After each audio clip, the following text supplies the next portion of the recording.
What's going on, everybody? Welcome to the Nerdthusiast Wrestling Podcast. We are a hot tag production. I am Christy Francesco. Joining me, as always, is Kyle Barone. How you doing, man? I'm doing good. How you doing? It's good to be back behind the microphone. It's been a couple weeks. This is episode 3 of the Nerdthusiast Wrestling Podcast. You guys can check us out on youtube.com/nerdthusiast.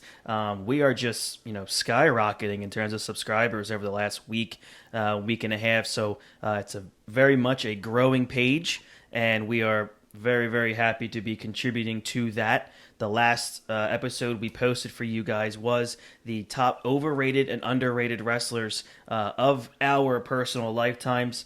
Before that, we had a really good turnout so far of reviewing the first run into WWF by Hulk Hogan, and obviously we're going to spread that out a little bit. Maybe within the next couple weeks we will do basically when Hulk Hogan went to WCW and how that basically changed the entire world of pro wrestling, and we will definitely delve into that. But this week, this episode, we are going to break down our top 10 personal favorite pro wrestlers of all time, including personal our favorite. Right, personal. This is personal. Our opinion. Right. So if you rip flip into us, out, yeah. Exactly. How can you have him at number 8? There's no way. It's my preference. Exactly. So on this episode, we're gonna go 10 to 6, and then next week you guys will hear 5 to 1. So we're going to spread this out for you guys and make sure that the anticipation is palpable for you guys to know who our top our 5 favorite wrestlers are and the matches. But first, before we do that, just want to let you guys know a couple things. You guys can check us out on Twitter at Nerdthusiast, Nerdthusiast. Okay, I'm sure you guys can spell that out. It's all one word. Also, we now, as I just found out, we are on Patreon. Patreon.com/Nerdthusiast. Maybe while you're doing that, you can have a little bit of a shot of Patron as you head over there and try to help support the show. There are a couple tiers. Definitely check those out. Baron, I think you have information on a couple of the tiers for what the information that we have in front of us. Yeah, there's he has 4 tiers on there. So the first one is $1, and that's just like if you guys want to give us $1 every month to help support us, help to grow the podcast. Mm-hmm. You can give $1. The $3 one, you can get a shout out on the show. We'll promote your Instagram, Twitter handles, whatever, help grow your pages. There's a $5 one, and where you can vote on discussion topics. So you can let us know what you would want to hear on this show, on the poker show, the video game show, or the movie show, which will be coming soon. And Matt told me that the 4th tier is $1,000 a month, and if you have $1,000 a month to give us, you have too much goddamn money. But we appreciate you throwing some of it our way. So yeah, check us out on Patreon /Nerdthusiast, and help support the page, help support the show. All this money gets put back into the show. If we need to buy new equipment, better equipment, that's what it's going to. It's not like we're balling out at McDonald's with your $1 a month on a $1 menu. We'll once we start growing it a little bit, we'll probably do like giveaways.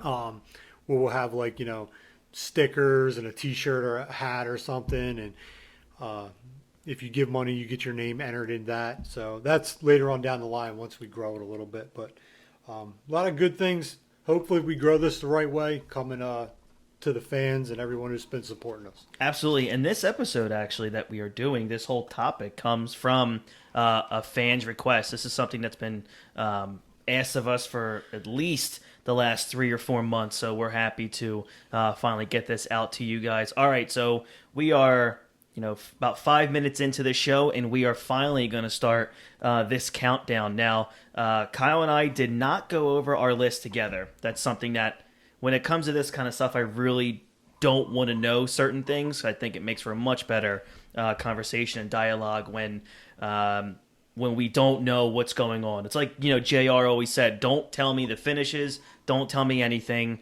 I want to be surprised. I want to know what's going on. So I'm not going to get into any current stuff. Obviously, for those who have been keeping up, Friday Night SmackDown of this past week, which was, August 28th. If you guys check that out, something massive happened in the wrestling world. Something massive that needed a live crowd. Man, that fucking pop would have been it would have been unbelievable. But check out, obviously, the internet for that. We won't dive into that. I would love to, but that's, right now it's just, we'll see where it goes. And if it works out, we'll dive into it. Exactly. All right, here we go. So we're going to go from 10 to 6 this week, and we're going to have a lot of fun doing that. So here we go. Number 10. I guess I'll go first since I'm talking. My number 10 favorite wrestler of all time. Man, this was so tough. Once you get to 10, it's like, oh, God, who am I leaving out? Yeah, your first 3 or 4 you knock out like, oh, I love this guy, blah, blah, blah. And then you're like, I got to put him on there. And then once I got to the end, I was like, going over all these guys that I liked, and I'm like, okay, I really like this. I can put him above other people. And for those who know me and have heard my list before through text or through Facebook, anything like that, my list, if you would have asked me this 6 months ago, would have looked vastly different than what I'm going to be telling you guys. So I actually sat down, in my living room for a good hour actually thinking about this, which is something I don't do that often. But yeah, so my number 10 is Rey Mysterio. I'm just a huge fan of Rey, and I've been noticing over the past year how much I find myself on the network watching his matches, especially when he was in WCW. And I feel like he's a revolutionary performer, being all of like 5'6", 5'7", and what he has been able to accomplish. One, how his body has been able to even withstand, this 30-year career. If you believe that he started pro wrestling at 14 years old in Mexico. I just think he's a revolutionary talent. I love the mask. I think he's probably the only masked wrestler I've really ever enjoyed. Kane. Yeah, it's true too. Damn it. He was a bit. No, Mysterio's better than him. But, yeah. So I would probably Mysterio's definitely number 10. I look at how he also worked against big guys. He was able to go up against guys like the Kane, Undertakers, or the Big Show. He had an incredible rivalry with Batista. Yeah. Like, to be able to work with those guys, and you see what he was able to accomplish with the Eddie Guerreros or the Benoits or the Malenkos. And to be believable, too. Like, exactly. When he was going against Batista, when you look at him, you're like, Batista ripped this dude in half. Yeah. But when you got it, you're like, Eddie can beat him. Yeah. You get that, like, maybe they will let Eddie beat.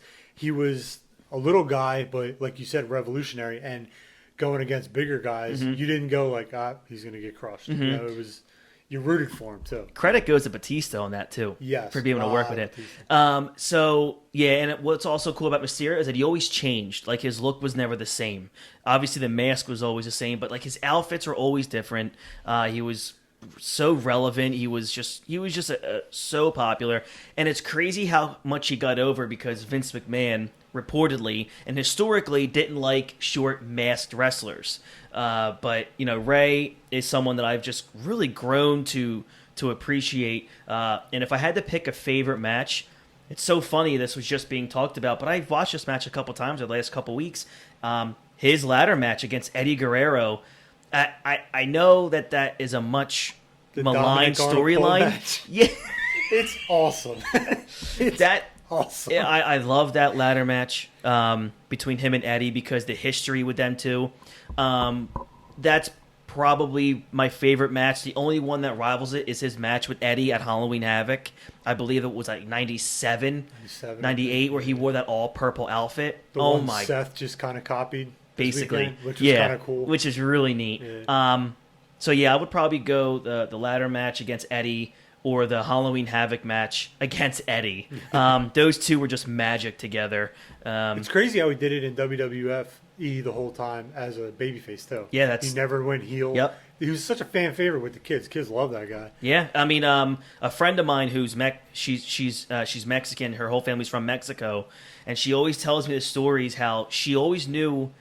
Growing up, she didn't know anything about wrestling, but when she went to Mexico, literally covering the streets were like luchador apparel or masks, and how the Rey Mysterio mask was always so prominent in Mexico, all over the streets, at flea markets, stores, everywhere, and kids who didn't follow wrestling would just be running around the streets with Rey Mysterio masks. So that's pretty cool how he was able to accomplish that. So yeah, that's my number 10 is Rey Mysterio. Kyle, how about you? My number 10, again, this was, I got a bunch of honorable mentions. It was tough to pick one. But I'm going to go with Brock Lesnar. Wow. Not the current shit he's doing, even though he has flashes. But if you look at his 2-year run when he debuted and then left, not WrestleMania 20, don't look at that match, but the day before that match. The day before. How good he was at being 300 pounds of just a juice monkey. Like, he is a vanilla gorilla. He's so big, and he's doing backflips and the athleticism of the guy. And you see it now, even though we shit on it all the time. He's a draw. He is. People want to see when he's on TV, and all he's doing is standing there while Paul Heyman talks. But they're tuning in, because if it was Paul Heyman and Sami Zayn, no one will give a shit. People are there to hear Heyman talk, but Brock Lesnar's on TV. And all he usually does is an F5. People like seeing it. But you see now, when he wants to work with somebody, he's a fucking great worker. Yep. His match with AJ, Daniel Bryan, Taker, not WrestleMania 30, but the Hell in a Cell they had was a great match. SummerSlam for Undertaker being 50. Brock pulled a good match out of him, so he can work when he wants to. So his theme's badass. Yep. He's the kind of guy, and people say this about Warrior. He had a certain charisma about him. Brock's look drew people in, and like you said, like in that 2002, this guy is, like you said, 6'5", 280, 300, between 285 and 305 pounds, and literally could move like 97 Shawn Michaels. It's ridiculous. He's like you said, a mutant. That's what he was. And then you see him when he goes to the UFC. He's cutting the 265, so he's fighting at 285. Yeah. And the way he moved around the ring, being that big, it's insane how athletic the guy is. So agreed. I can always go back and pull up Brock Lesnar matches and watch them, and they're entertaining. So I'm with you. My absolute favorite Brock Lesnar match is the Hell in a Cell he had with the American Badass, The Undertaker, in 2003. That match is so fucking good.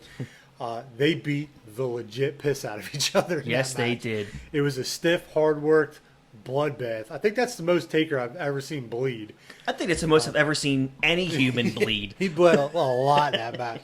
So yeah, that's my favorite match. I can pull that up anytime and check that out, because I enjoy it from start to finish. It's just great story. So yeah, that's my number 10. All right, we'll move to number 9. My number 9 on this list for my personal favorite wrestlers of all time. If you would have asked me 6 months ago, this guy was actually top 5, but he moved down to number 9. Nothing that he's personally done. It's just something that just fell that way. Is Triple H. Gosh, we did shows on him in our archives for our podcast, The Hot Tag, that you guys can find everywhere. Over 25 years in the business. He's been through every possible, besides the late 80s boom, Triple H has been through every era in terms of the worst, the absolute peak, the decline, back up to a pretty great era in the Ruthless Aggression, and then through that entire reality era that we're basically still in. And then you have NXT. Triple H has been through everything, and I can't name a wrestler that's been legendary that he hasn't been in the ring with. Yeah. He's done the matches with Hogan. He's had a match with Sting. So, the Flair. He's done matches with Flair, Michaels, obviously. And then to be part of two of the greatest factions in the history of the business, in D-Generation X and Evolution, and to be part of creating absolute legends in Randy Orton and Batista, guys like that, and help build the Shield to 3 Hall of Fame type talents. Yes, he's on number 9 on my list, but in the list of some of the greatest of all time, he's got to be in that mention. And I understand the heat that he gets. The guy married Vince McMahon's daughter, but the guy earns everything that he gets in that business. He works 24 hours a day. He still wrestles from time to time. He's an underrated promo in WWE. I do think he's one of the greatest heels in the history of the business. I just love Triple H. I'm a huge fan of his. If I had, it's got arguably the 3 greatest theme songs. Yeah. I mean, you have Motorhead play 3 theme songs for you. It's fucking whammy. You've dude. done something in the business. Motorhead. Yeah. So if I had to pick a favorite match, this was really tough. When you have a guy like Triple H or Undertaker or like Michaels, how the hell do you pick one match? But if I had to pick one, it would probably be SummerSlam 2002 with Shawn Michaels, that street fight. The only one that really came close for me was he had I believe it was a 2 out of 3 falls match in Survivor Series 02 with Stone Cold, which was just badass. They beat the crap out of each other. I haven't watched that in a while. I got to go back and watch it. Yeah, it was a really good one. But yeah, my favorite would be Triple H versus Michaels in 2002 SummerSlam. I think it's one of the greatest matches ever. You know, Barone and I have talked about that match many times in our archive episodes. So yeah, Triple H one of the best of all time, but falls to number 9 on my list. Shoot it over now to your 9. My number 9 is Randy Orton. Good. Randy Orton's one of those guys that he's forgotten about. Mm-hmm. He's extremely underrated. And the only reason he's forgotten about is because he's stuck in the John Cena era. And That's a great point. no slight to Cena, because Cena's, the top guy. But Mm-hmm.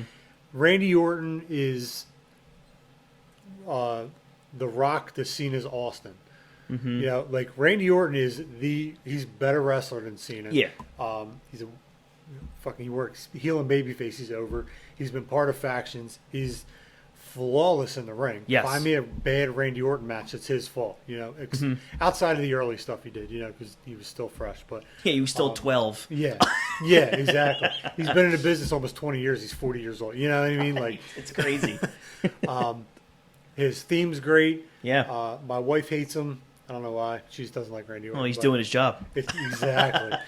But yeah, I'm a massive Randy Orton fan, and the fact that he's around today and one of the hottest heels in the business, arguably outside of MJF, because I think he's clear cut number 1. He's Yes. fucking so good. Orton's the second best heel in the business right now. He might be the number 1 worker in the business yeah, right now. Yeah, he's up there with that too. Yeah. And he's there every week doing this. Yep. And he's been dick punching and punting legends left and right every week, and I love everything about it. So Randy Orton's my number 9, and my favorite match. So I wrote one down and then thought about it again and totally forgot about this other match. It's just fucking ridiculous. Is Backlash 2004 against Cactus Jack, Oh my God. where you actually saw Orton get like dropped on thumbtacks, where he had like 70 of them in his back. The barbed wire, they beat the shit out of each other. Yep. Up the ramp, off the ramp, back into the ring. If you haven't seen that match or haven't seen it in a while, go watch it. It's fucking phenomenal. And the other one I had was, I have 2 for everything, just in case we. That's what I do. Yeah. So I already crossed one off because you mentioned it. I'm But, sorry. the Armageddon 05, Hell in a Cell against Taker.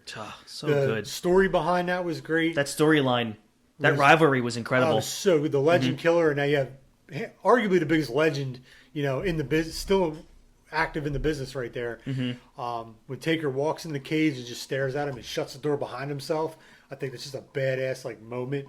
So, but yeah, the Backlash Cactus Jack match is just next level for me. I love that match. Love it. Chances are you guys might hear Randy Orton again.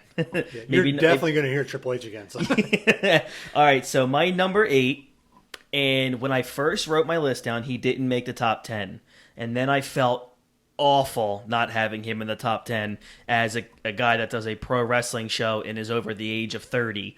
And then I went back, I'm like, man, he's got to be on my list because I watch his matches all the time. My number 8's Hulk Hogan. It's so weird. Growing up, I wasn't a Hogan guy. When I was growing up, I liked heels. I loved the Mr. Perfects. Obviously, Shawn Michaels was a heel. I loved heels. I don't know why. Because you're a heel. Exactly. But when I started watching WCW in the mid-90s, when he got there, I kind of fell in love with Hulk Hogan, and it's so odd. I think it's because I was so young to understand the magnitude of how popular he was in the late 80s because I wasn't of that age yet. That's weird because when he was a babyface in the beginning of WCW, that was probably his worst I know. babyface run ever. It's so odd when I choose to like people. So yeah, it's Hogan. And then when he became the NWO, I loved it. Again, I loved heels. And I just thought, wow, this is Hulk Hogan, and he's a heel now, and he's so good at it. And I just started to really appreciate Hogan. And then as you get older, and I am a mark for the business, and you start become a historian of this industry, you start to appreciate just how amazing he is. And literally, he's the lifeblood of pro wrestling in America and even global. Without Hulk Hogan, there is no nationwide WWF. There's damn sure not a global phenomenon of WWF without Hulk Hogan. And I don't, you can challenge me all you want, you're never going to convince me otherwise. If Vince doesn't have a Hulk Hogan, there's no way, no disrespect to these guys, there's no way a Macho Man is turning that company into a global phenomenon. No, not the way he did. No, Ric Flair would never have been able to touch it. Ric Flair wasn't known outside of the East Coast. Ric Flair was a heel, too. Hogan's the ultimate babyface. He is. And you need a good guy to grow your company around. Mm-hmm. And Ric Flair was the bad guy, the heel that would go into these territories and make everyone else, their top babyface look good. Mm-hmm. But you can't grow a nationwide company around, like, here's our villain. You know? I agree. As good as Flair was at playing his role. For sure. He wasn't the, all-American, quote-unquote. He wasn't. He wasn't a nationwide guy. Yeah. He was like that last, we call it, quote-unquote, traveling world champion. Yeah. But I bet you if you went to, like, Texas, I don't think many people knew Ric Flair. Nah. But in 1987, if there's a house show in Texas and Hulk Hogan's on the card, there's 20,000 people there wearing red and yellow. And you got Hulk Hogan's telling people to train, say your prayers, and eat your vitamins. Yeah. Ric Flair's telling you he wears fucking alligator shoes, Rolexes, sleeping with 10 women a and night. He's banging chicks every night. What are you going to let your kid watch? Exactly. Are you going to whose T-shirt are you buying for little Johnny? You know right. I mean? And you also have to remember, let's look at I don't want to be weird about it, but the physiques. Literally, Flair was like that normal dude like you and I. Well, you're much larger than I am. I'm 5'7". You're like 6'10". And then you got Hogan, who's 6'6", 320. He's a comic book character. He's that larger than life looking guy. Like Flair was, what's he, 6 foot, 6'1". Was in shape, wasn't out of shape, but he wasn't that like. If he walked in a room, you're like, holy crap. When Hogan walked in, you're like, what the fuck is that? That dude is a monster. You know? So exactly. He turned a lot of heads that way. And I look, and I don't care what anybody says. I'm a real dick when it comes to, he might not be, again, obviously by this list, my number one or my top 5 favorite of all time, but I'll defend him until the end of time.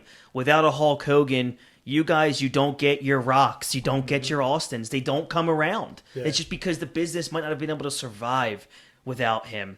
In 1995, 96, WWE was literally, like siphoning money. Mm-hmm. They were failing. If it wasn't for the NWO and Hulk Hogan reviving the business, you don't get what we have today. You just don't. He made Vince change his ways, and we'll talk about this on the NWO show. But, and again, like you just said, he's number 8 on your list, but you will be the first person to tell you if your Mount Rushmore doesn't start with Hulk Hogan and stop talking. Agreed. That's where my credibility comes in. And again, personal. This is personal. Right. This is just my personal.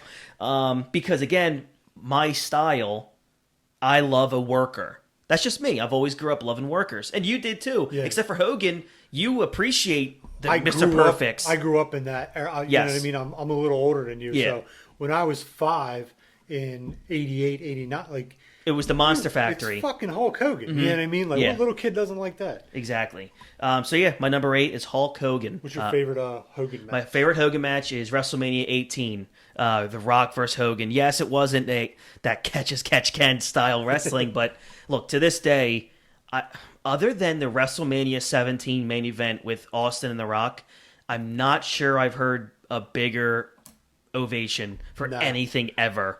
Maybe the Yes Movement comes close. Mm-hmm. There's been bigger pops, but not like Not the entire duration of a match. That match is so like Goosebumps. Yeah, I'm getting look. Just talking same, about. literally. I'm thinking about them two in the ring, looking at each other, and the place is just on fire, and they haven't touched each other yet. Exactly. And then they start jawing, and they start walking around each other. The place blows even higher. Like that match has like levels to it, where it's like it's ridiculously loud, and you're like, Jesus Christ, listen to this crowd. And then it gets louder. And then it gets and when Hogan kicks out of the rock bottom, oh my God. Fuck, dude, that's one of the biggest pops in history. It's so good. I love it. And he was the heel in the match. They booked everyone to hate Hogan. I know. If I had to go to a second match, this is what we doing.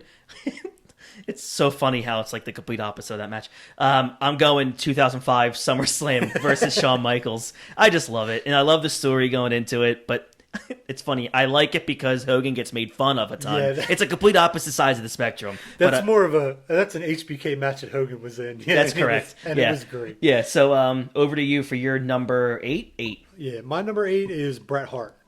As much as you hate him and can't stand him and hope he dies. No, I'm just kidding. It's growing up, the Hart Foundation was one of my favorite tag teams. Bret Hart, going back and looking at his matches now, how flawless he was in the ring, even as a tag team guy. And I remember the 89, my favorite year, 89 Survivor Series. He's on Dusty Rhodes' team and they're going against Macho King's team. Yeah. There's a spot where Bret Hart's in the match, and he's a tag team guy right now. You know, he's just on the Hart Foundation. Where he's in the match and Savage gets tagged in, and you can feel the crowd like, oh shit.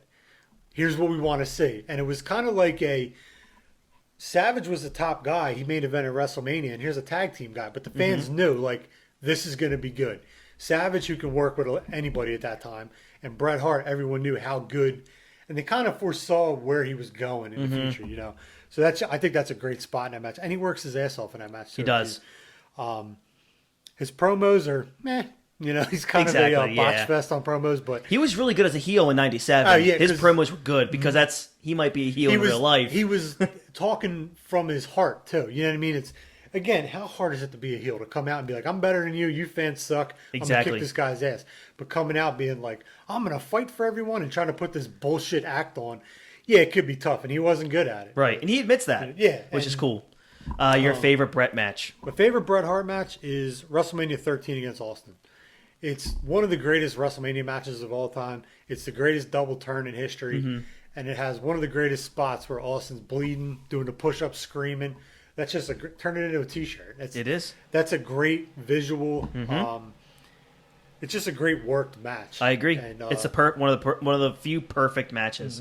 I agree. And it's one where it starts hot. They go into the crowd, come back in, and it's still a 5-star classic. You know. I agree. Because usually when people get like out of the ring, they're sugarcoating shit, you know what I mean? Like smoke and mirrors on this, but those two were before Austin broke his neck too at that time. Like that was just a great match between two great workers. I agree, and you know, we're approaching the end of this week's show because we only got 2 more left. But I'm like I said to you guys, and I'm going to preface this: 6 months ago, my list would look vastly different, and I'm now prepared for my number 7.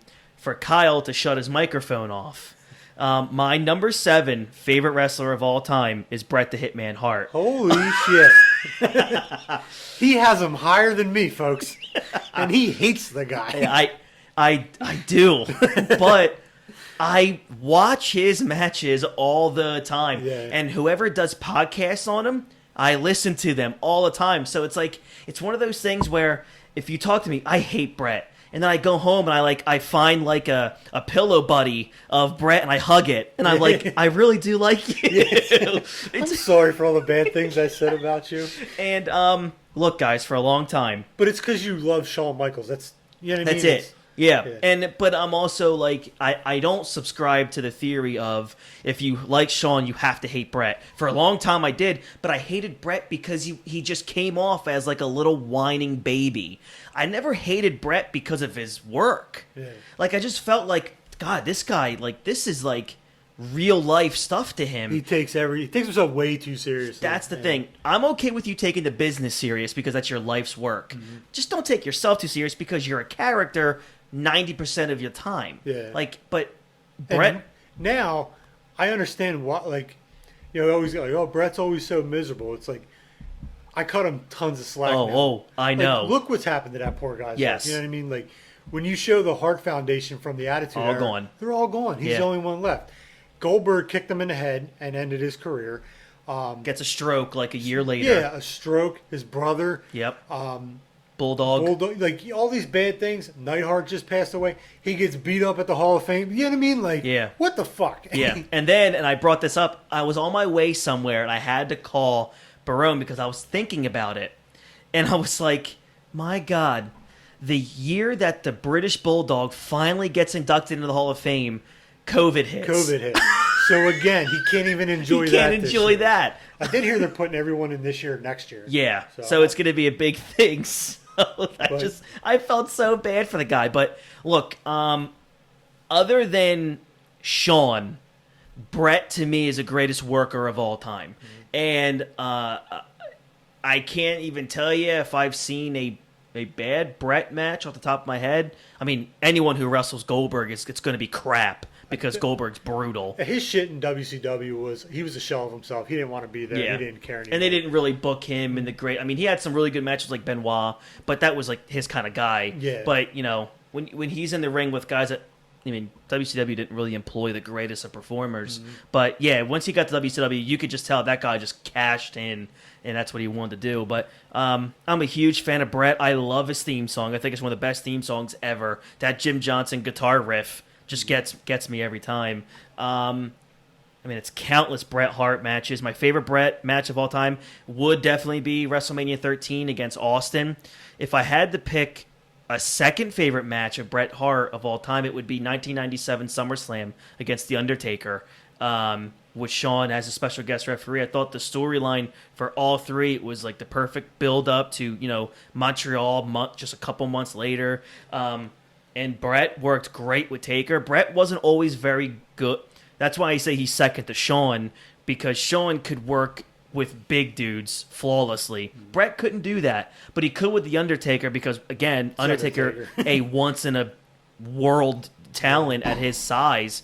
So I would definitely put that match as my number 2 behind Austin Bret, which is one of the few most perfect matches there are. I had on my list too, Owen at WrestleMania. Oh my God, that's great too. The greatest opening match in even the cage today, I think, is the anniversary of the cage match against Owen. Great too. At like SummerSlam. 30 minutes too. It's a long one. So look, I for a long time I would have told you, if you, if he was on fire, I would probably continue to pour gasoline for a long time. Not for real. I don't hate the guy that much, but from a gimmick standpoint, yes. But, growing up now and going back and watching matches, I will randomly just go on WWE, Network and just pick a Bret match. And I love it. If you want a good sleeper Bret match, it's known in the wrestling community, him and the 1-2-3 Kid on Raw. Oh, gosh. Is a fucking great match. I'll have to go check that out. Basically him and a quote-unquote jobber at the time, because no one knew Sean Waltman yet. He was still the kid, or the 1-2-3 Kid or whatever. But,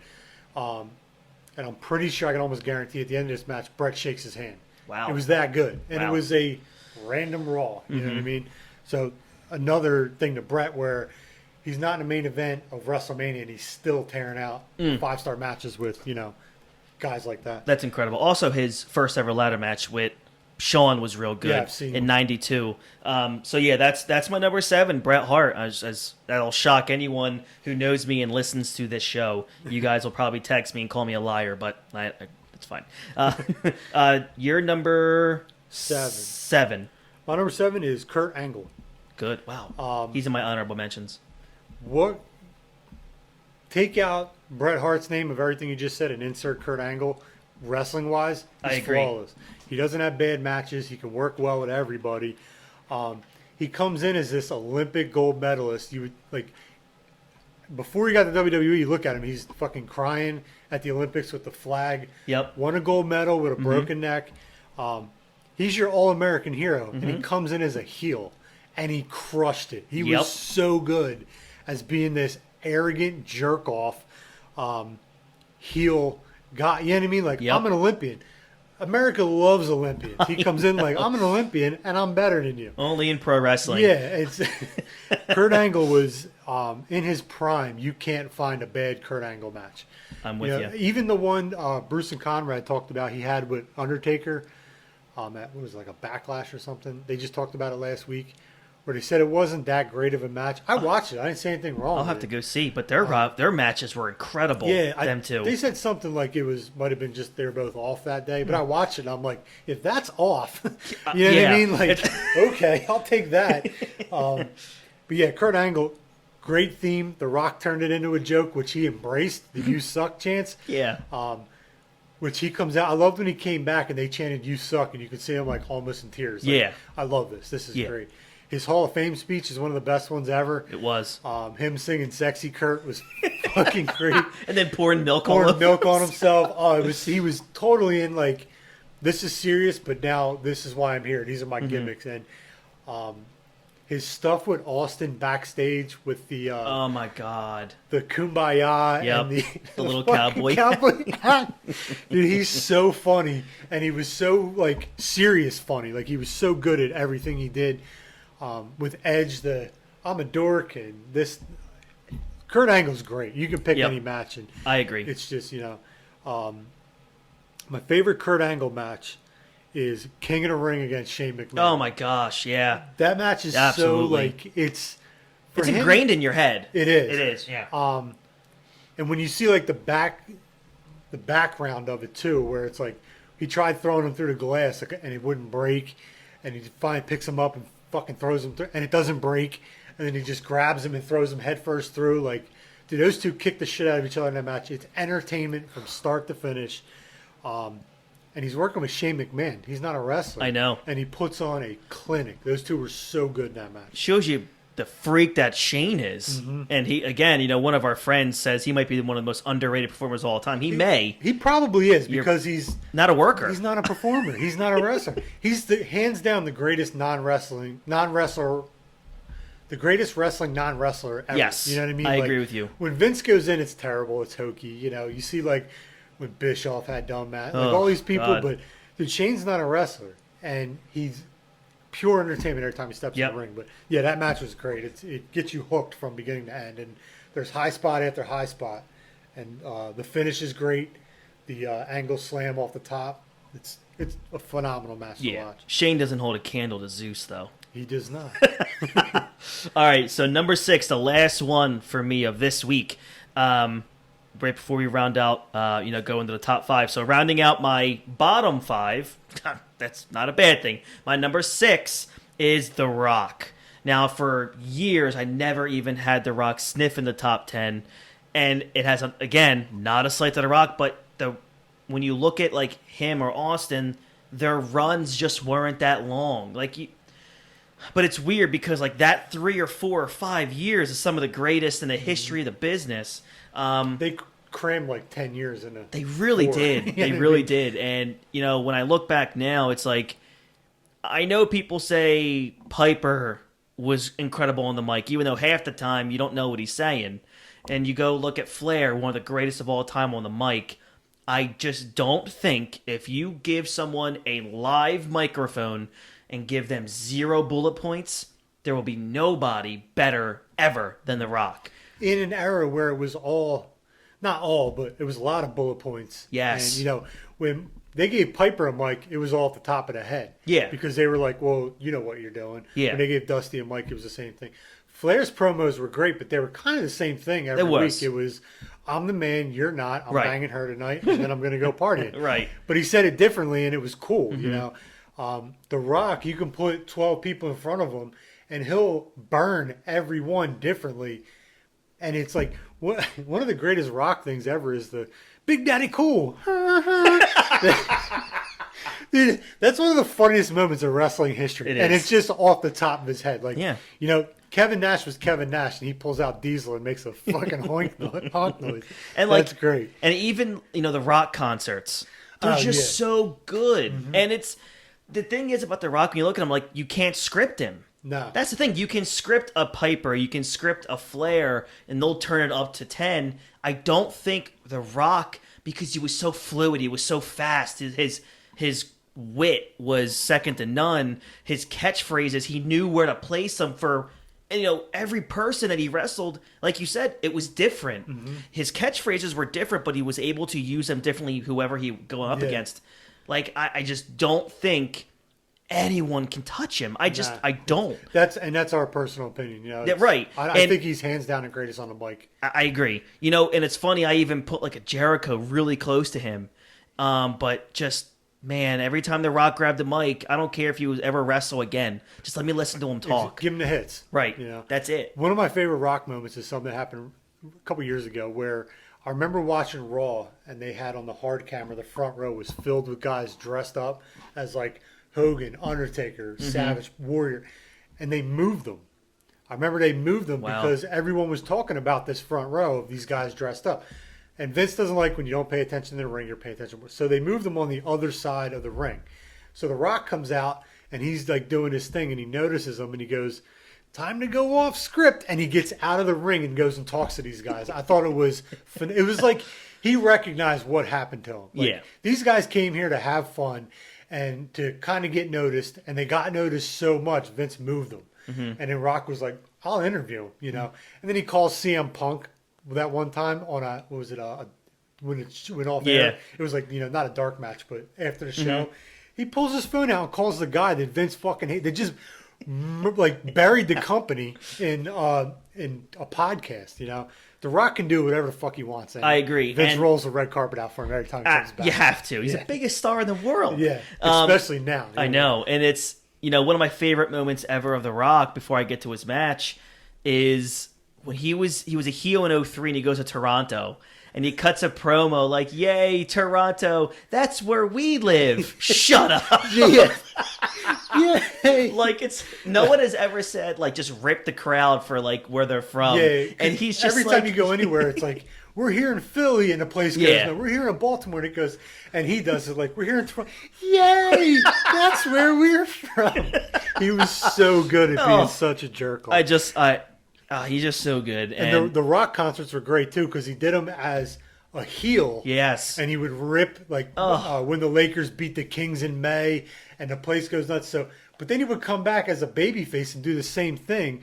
When he did the Vicky Guerrero? Oh, my God, it's so good. The Eric Clapton, "You Look Wonderful Tonight." Yeah. And he talks about her being a slut and stuff. And, not the expensive kind. That's off the top of the head. You know? Oh, that was so good. You can't. Imagine going up to The Rock and be like, "Hey, here's what I want you to say." Okay. He'll be like, "Yeah, okay." And then he'll probably say everything opposite of what. Exactly. Yep, stop. So, my number 6 is The Rock. My favorite match of all time with The Rock would oh, man, this is tough. Man, I'm going to have... I love WrestleMania 17 against Austin because the magnitude is, I think, the biggest WrestleMania of all time.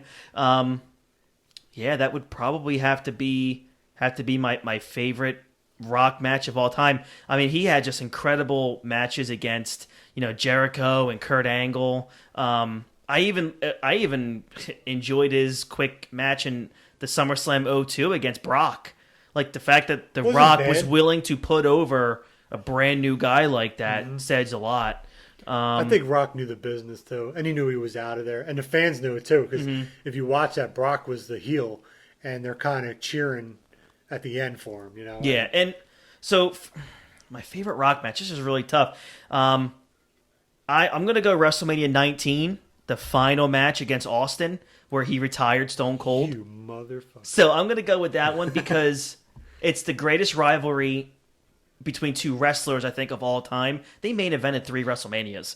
Like, that's incredible. And the history between those two, and, The Rock wins that match, says a couple things to Austin, literally just walks out of the ring and lets Austin have his moment. That's my favorite Rock match. All right, to finish up this episode is number 6 for you. My number 6 is the Heartbreak Kid, Shawn Michaels. Damn you have 5 people ahead of him? Oh, it's my opinion, you motherfucker. Again, I'm just going by my favorites as a kid. Will I tell you Shawn Michaels is the greatest in-ring performer of all time? 1,000%. Love Shawn Michaels matches. Love the character. Grew up loving the Rockers. He was great. He had the greatest heel turn in history up until Hogan. Yeah. When Marty Jannetty tried to escape jumping through the window. But yeah, I'm not going to dive too deep into it. I'll let you do that because I know that's your boy. It's all right. But yeah, Shawn Michaels, you can pull up any match from his career and watch it. Literally any single one. He had a match with Khali that wasn't bad. Yeah. You know what I mean? It wasn't great, but it wasn't. He's 7'4" and couldn't move. Right. And he still pulled something out of him. So he pulled a WrestleMania match out of Vince McMahon. A good one too. Yeah. That's actually that's a good point. Good match.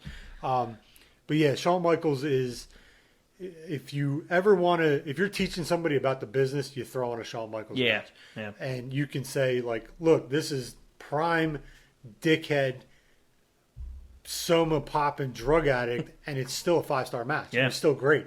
This dude didn't know what planet he was on, but as soon as he got in that ring, and even if he hated people behind the scenes, as soon as he stepped through that ropes, it was business. It was all business. Yeah. Except 2005.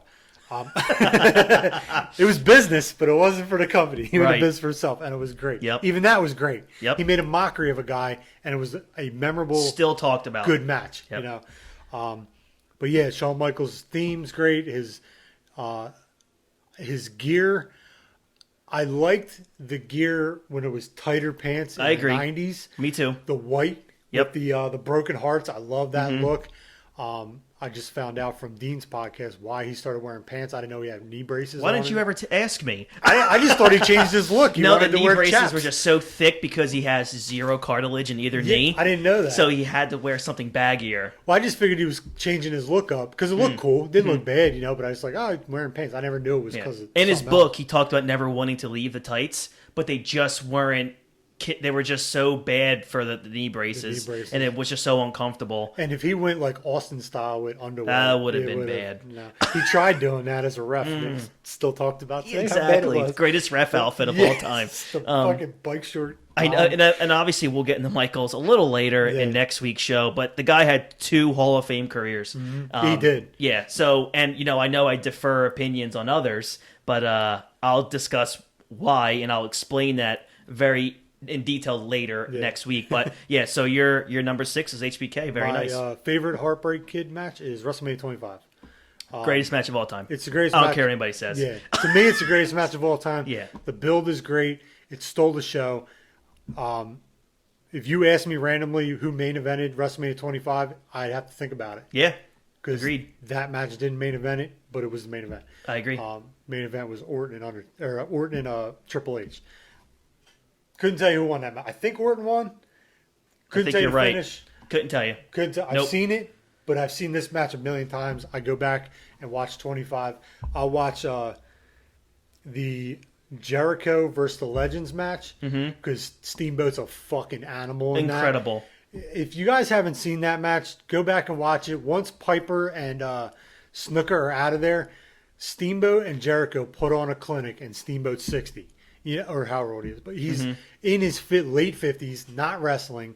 And what Jericho said was, he's like, what you didn't see was all the house shows we did together. So they went around the loop really cool. doing that. And he was an old man. But I watch that all the time because I think it's so cool to see an older guy do that. And I watched Shawn Michaels and The Undertaker. From the beginning, when he ascends and Undertaker descends from heaven and hell, it was a great story from my whole argument with that match is, and I've heard other people say, not just this other podcast that a buddy of mine does, Dean, where they talked about how WrestleMania 3 is the greatest match of all time. There was no story to that match. It was 2 great workers. There was a story to it, but it wasn't like in the ropes. Yeah. Between the ropes, they told a great story, but literally from start to finish, Michaels and Taker told a story that lasted over 20 years. Like literally, you have 2 of the greatest of all time, and they're telling a story with their promos, with the build, and then literally, like you said, from heaven and hell, from entrance to the end, there was just this massive story being told, and it was two guys in their mid-40s. Steamboat and Macho weren't in their mid-40s. They're in their prime. They were in their prime. Yeah. This is two guys that literally should have been the main event, were the middle of a card. And the ending of it where he's got Taker, like, you know, wobbling on the ropes, and he does a flip and Taker catches him. Yep. Tombstone. Great finish. And Yep. it was great build for next year when Michael said, I made one mistake. Yep. I made one mistake. And then when you look back, you're like, yeah, he caught you. And he tombstoned you, and that was it. You know, it was. Yep. I love that match. I could talk about that. We could do a show on that match. But yeah, that was the we first. should do a watch. We should. I think I'm going to. You don't have to ask me twice. Amen. All right, so thank you guys so much. This was our 10 to 6. Next show, you guys will hear our 5 to 1. Looking forward to that. Again, check us out on youtube.com. Nerdthusiast. Just go on your YouTube app. Nobody goes on .coms really anymore. So go on your YouTube app, look up Nerdthusiast. You'll find us there. Hit subscribe. Whatever episode or show you guys watch or listen to, hit that little thumbs up like button. That means a lot to anyone who has a YouTube channel and produces shows there. That like button lets us know that you enjoy. Even if you don't like it, hit the dislike button. That tells us we're doing something wrong. We'll see what we can do. Comment in the comment section. Tell us what you like, what you dislike. What do you want to hear? That's, all of this, guys, can be based off of what you want as well. This is what this show is, based off of what people want. If you guys want to help support the show, head over to patreon.com/nerdthusiast and definitely check out the tiers that we got. If you guys want to help support the show, go right ahead. Like Barone said in the beginning, every dollar that goes into this channel goes back into the show, into the production of these shows to make us either sound better, look better when that time comes. Because really soon, this podcast is going to be video. You'll get to see our incredible looking physiques and faces. Talk about pro wrestling. We know the likes will go up then. Absolutely. So check us out there. Go over to Twitter and head to Nerdthusiast, hit that follow button, and check out all the updates that come daily. We have so much coming down the pike. Brian, you wanted to add something? Yeah, if you guys have questions, comments, anything you guys want to discuss, email us at nerdthusiastwrestling@gmail.com. You send us your, thoughts, whether you hate it, whether you love it, whether you want to kick us in the face, whatever. Go over there. We like interacting with people. We like talking. So like when we do Q&As, that's where we'll go there, grab some questions off of that. Any topics you guys want to discuss, or if you guys have input on how great we are at listing or how stupid we are for having some of these guys ranked as high as we do, let us know. We don't take it personal. No. I think it's great. I love hearing people tell me I'm an idiot because I like Kurt Angle. You know what I mean? Like, yeah. So, Or- just go over there, interact with us. We'll email you back. We'll tell you to fuck off maybe if you tell us to fuck off. Correct. It's all like fun. Barone Funny. will say that. Yes. I will not. Chris will politely tell you to go to hell. I'll tell you Exactly. to fuck your mother. Exactly. Even better. That's great. All right. So, guys, next time you guys hear us, which will be the following week after you hear this, will be our 5 to 1. So, thank you guys very much. This has been the Nerdthusiast Wrestling Podcast. I am Christy Francesco. That is Kyle Barone. And we will catch you guys down the road. Have a good one. Bye-bye.